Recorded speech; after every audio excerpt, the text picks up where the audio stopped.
আসসালামু আলাইকুম ওয়া রাহমাতুল্লাহি ওয়া বারাকাতুহু। নাহমাদুহু ওয়া নুসাল্লি আলা রাসূলিহিল কারীম, আম্মা বা'দ। জাতীয়তাবাদ বলতে বোঝায় এমন একটি আদর্শ যাকে মানব সভ্যতার কেন্দ্রীয় অবস্থানে স্থাপন করা হয় এবং অন্যান্য সামাজিক ও রাজনৈতিক আদর্শ জাতীয়তাবাদের আদর্শের পর স্থাপিত হয়। এর উপরেই জাতির সভ্যতা সংস্কৃতি গড়ে ওঠে এবং ভ্রাতৃত্বের বন্ধনে গুরুত্বপূর্ণ ভূমিকা পালন করে। এরকমই ধারণা জাতীয়তাবাদী চেতনার একদল মানুষের। জাতীয়তাবাদ মূলত গড়ে উঠেছে ধর্মনিরপেক্ষবাদ রাজনীতির মতবাদ হিসাবে। কারণ ধর্মনিরপেক্ষ মতবাদে মানুষের মাঝে ভ্রাতৃত্ব বন্ধনের কোনো বৈশিষ্ট্য নেই। এজন্য জাতীয়তাবাদের গুলি আউড়িয়ে মানুষের মাঝে সমতা এবং ভ্রাতৃত্ব বোধ তৈরির মাধ্যম সৃষ্টি করার চেষ্টা করে। কিন্তু ইসলাম এবং জাতীয়তাবাদ দুটার মাঝে তেমন কোনো সম্পর্ক নেই, বরং জাতীয়তাবাদ ইসলামের অনেক বড় ক্ষতি করেছে এবং মুসলিম বিশ্বকে ভেঙে চুরমার করে দিয়েছে। ইতিহাসের দিকে তাকালে আমরা দেখব, যখন উমাইয়া খেলাফত, আব্বাসী খেলাফত এবং উসমানী খেলাফত ছিল, তখন মুসলমানদের মাঝে কত সম্প্রীতি ছিল এবং কত ভ্রাতৃত্ব ছিল। একজন মুসলমান সে যে দেশেরই হোক না কেন, যে অঞ্চলেরই হোক না কেন, শুধু মুসলমান হওয়ার কারণে একজন অপরজনের সাথে অনেক মিল মহব্বত গড়ে উঠেছিল। এভাবে সমস্ত বিপদে আপদে এবং সুখে দুঃখে তারা একে অন্যের পাশাপাশি হতো। মুসিবতে একে অন্যের পাশে এসে দাঁড়াতো। এভাবেই চলতেছিল উসমানীয় খেলাফত পর্যন্ত। কিন্তু দিনের শত্রুরা সবসময় চেষ্টা করেছে কিভাবে মুসলমানদের মাঝে ঐক্যকে বিনষ্ট করা যায়। তারা এর জন্য এক চুল পরিমাণও চক্রান্ত এবং ষড়যন্ত্র ছাড় দিতে চাননি। দিনের শত্রুরা যখন দেখলো কোনো ক্রমেই মুসলমানদেরকে পরাজিত করা যাচ্ছে না, তখন তারা বিভিন্ন ধরনের চক্রান্ত ষড়যন্ত্র শুরু করে দিয়েছে। সে সমস্ত ষড়যন্ত্র ও চক্রান্তের অন্যতম হলো জাতীয়তাবাদ। জাতীয়তাবাদ ইতিহাস যদি আমরা ঘাটাঘাটি করি, তাহলে আমরা দেখব সিরিয়ায় খ্রিস্টান মিশনারিরা 19 শতাব্দীর শেষ দিকে জাতীয়তাবাদের গুলি আউড়িয়েছে এবং মানুষকে এর দিকে আকৃষ্ট করতে সক্ষম হয়েছে। এরপর লেবানন, মিশর সহ আরবের বিভিন্ন দেশে এটা ছড়িয়ে পড়েছে। প্রথম বিশ্বযুদ্ধে হেজাজ অর্থাৎ আরবের বিভিন্ন অঞ্চল, মক্কা মদিনা সহ মিশর, এগুলো সবকিছু উসমানীয় খেলাফতের অধীনে ছিল। প্রথম বিশ্বযুদ্ধে মিত্রবাহিনী আরবদেরকে এটা বলে বোঝালো যে যদি তোমরা আমাদেরকে সাহায্য করো এবং উসমানীয়দের বিরুদ্ধে যুদ্ধ করো, তাহলে আমরা তোমাদেরকে স্বাধীন করব এবং তোমরা যখন স্বাধীনতা অর্জন করবে তখন তোমরা নিজেদের দেশ নিজেরাই শাসন করতে পারবে। তৎকালীন সময় ব্রিটিশ সরকার থমাস এডওয়ার্ড লরেন্স নামে একজন গোয়েন্দাকে নিযুক্ত করেছিল। তখন তার বেতন ছিল 2 লক্ষ পাউন্ড। তিনি প্রথম বিশ্বযুদ্ধের শুরুর দিকেই হেজাজের গভর্নর রাসূলুল্লাহ আলাইহিস সালামের বংশধর হুসাইন ইবনে আলী তাকে বোঝাতে সক্ষম হয়েছিলেন যে যদি তুমি উসমানীয়দের বিরুদ্ধে লড়াই করো, তাহলে আমরা তোমাকে সমগ্র আরবের খেলাফত দান করব। এবং তাদের মাঝে একটি গোপন চুক্তি হয়েছিল, যেটাকে হুসাইন ম্যাকমাহন চুক্তি নামে পরিচিত। অপরদিকে রাশিয়া, ব্রিটেন এবং ফ্রান্সের মাঝেও গোপন একটি চুক্তি হয়, যে চুক্তিটি হয়েছিল মধ্যপ্রাচ্যের ভাগাভাগি নিয়ে। অর্থাৎ যুদ্ধ শেষ করে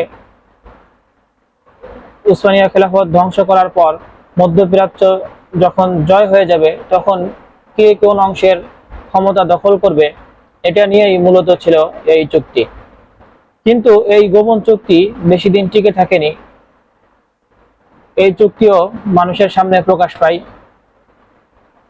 একটা প্রশ্ন হতে পারে যে এত গোপন চুক্তি কিভাবে প্রকাশ পেয়ে গেল? ওই সময় বলশেভিক বিপ্লব চলছিল। বলশেভিক বিপ্লবীদের হাতে রাশিয়ার জার রাজারা পরাজিত হয়। এর ফলে বলশেভিক বিপ্লবীরা রাজার সমস্ত কুকর্ম এবং দুর্নীতি প্রকাশ করে দেয়। এর মাঝে তাদের যে গোপন চুক্তি হয়েছিল মধ্যপ্রাচ্যকে ঘিরে, যা সাইকস পিকো নামে অভিহিত করা হয়, সেই চুক্তিও মানুষের সামনে চলে আসে। আরবরা যখন জানতে পারলো যে তাদের সাথে অনেক বড় ধোঁকা হয়েছে, বিশেষ করে যখন প্রথম বিশ্বযুদ্ধ শেষ হওয়ার পর বাগদাদে ব্রিটেন এবং ফ্রান্সের সৈন্য সমাবেত হলো, তখন তারা বুঝতে পারলো যে তারা উসমানীয়দেরকে নিজেদের দেশ থেকে তাড়িয়ে ইহুদি খ্রিস্টানদের নিজেদের দেশে আশ্রয় দিয়েছে এবং তাদের হাতেই এবার তারা পরিচালিত হতে চলেছে। তখন তারা তাদের বিরুদ্ধে যুদ্ধ শুরু করে এবং নিজ নিজ দেশের ক্ষমতা দখল করার চেষ্টা করে। এভাবেই মূলত আরব জাতীয়তাবাদের সূত্রপাত ঘটেছে।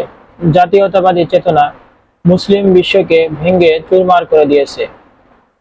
উসমানী খেলাফতের শেষ দিকে তাদের শাসন ব্যবস্থা কমজোর হলেও মুসলমানদের মাঝে এক ঐক্য ছিল, কিন্তু এই জাতীয়তাবাদ সেই ঐক্যকে ভেঙে চুরমার করে দিয়েছে। এই জাতীয়তাবাদের সৃষ্টি করেছে সাম্রাজ্যবাদ এবং উপনিবেশবাদের লোকেরাই। যে কোনো সাম্রাজ্যবাদের বিপক্ষে যে কোনো ঐক্যই তাদের ভয়ের কারণ। তারপরেও এখানে একটা প্রশ্ন হতে পারে, তাহলে কি জন্য তারা এই আরব জাতীয়তাবাদকে গড়ে তুলল? এক্ষেত্রে উত্তর হলো, মুসলমানদের ঐক্য যদি ইসলামের নামে হয় তাহলে সেটা অনেক গুরুত্বপূর্ণ হয় এবং এই ব্যাপারে আল্লাহ তাআলার সাহায্য থাকে। কিন্তু যদি সেটা অন্য কোনো পন্থা এবং অন্য কোনো সূরতে যদি হয়, তাহলে সেখানে আল্লাহ তাআলার যে ওয়াদা রয়েছে, অর্থাৎ মুসলমানদেরকে সাহায্য করার, সেই ওয়াদা আর থাকে না, যেমনটি আয়াতের মাধ্যমে দেখতে পাওয়া যায়। আল্লাহ তাআলা বলেন, ওয়ালা ইয়ানসুরান্নাল্লাহু মা ইয়ানসুরু ইন্নাল্লাহা লাকাওয়িয়্যুন আজিজ আল্লাযীনা ইম্মাক্কানাহুম ফিল আরদি আকামুস সালাতা ওয়া আতাউস যাকাতা ওয়া আমারু বিল মা'রুফি ওয়া নাহাউ আনিল মুনকার।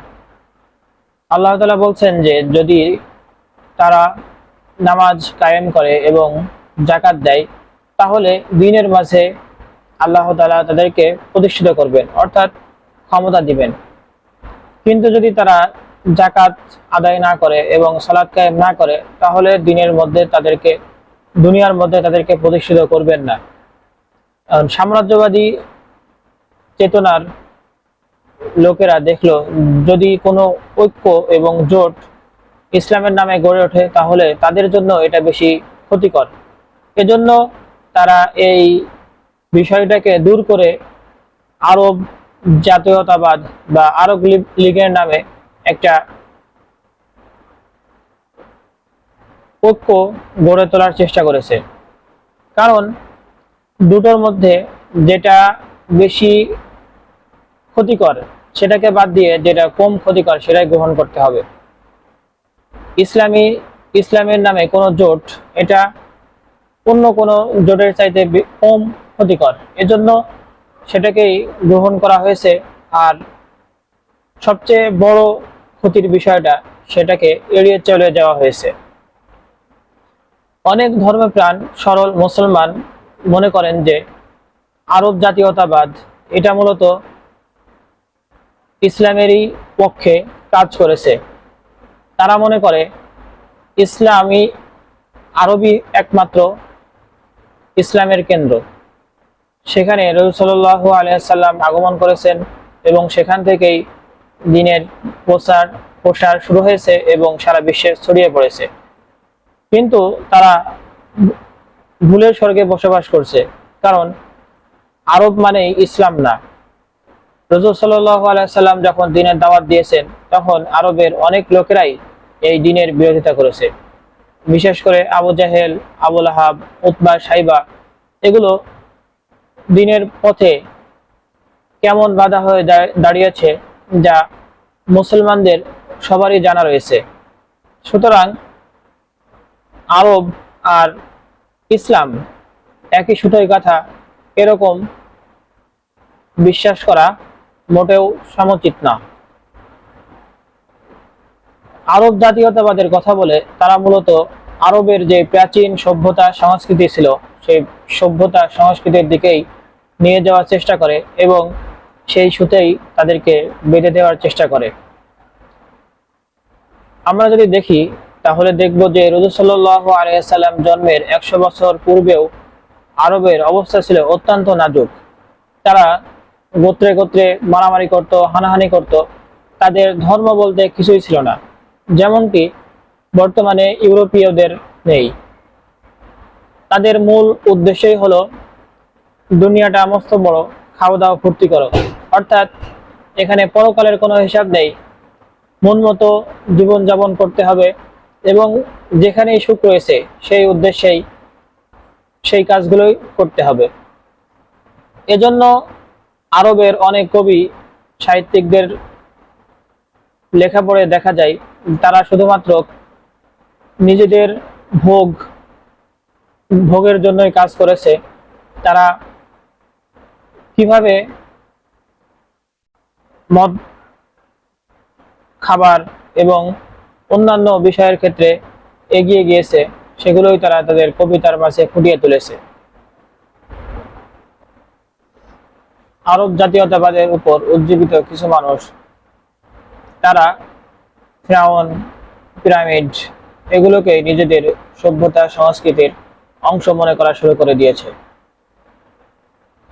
প্রেসিডেন্ট জামাল আব্দুল নাসের সে মুসলমানদের কষ্ট উপার্জিত টাকা পয়সা আরবের প্রাচীন মন্দিরগুলো রক্ষা করার জন্য চেষ্টা করেছে এবং সে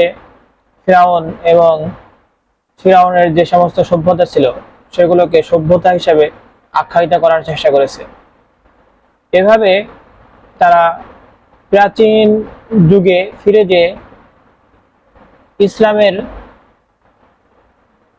সাথে তাদের যে সম্পর্ক ছিল সেই সম্পর্ক দূর করে ইসলামের পূর্বে জাহিলি যুগের যে সম্পর্ক ছিল, জাহিলি যুগের যে সভ্যতা ছিল সেই সভ্যতাগুলোই আঁকড়ে ধরে আছে।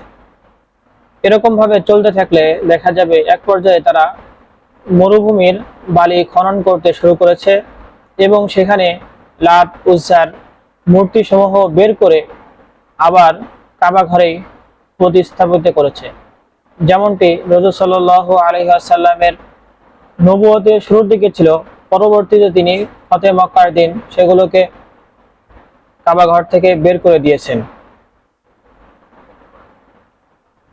এই আরব জাতীয়তাবাদের কনসেপ্ট মুসলমানদের মাথা থেকে দূর করতে পারলেই মুসলমানদের বিজয় আবার শুরু হয়ে যাবে এবং এটা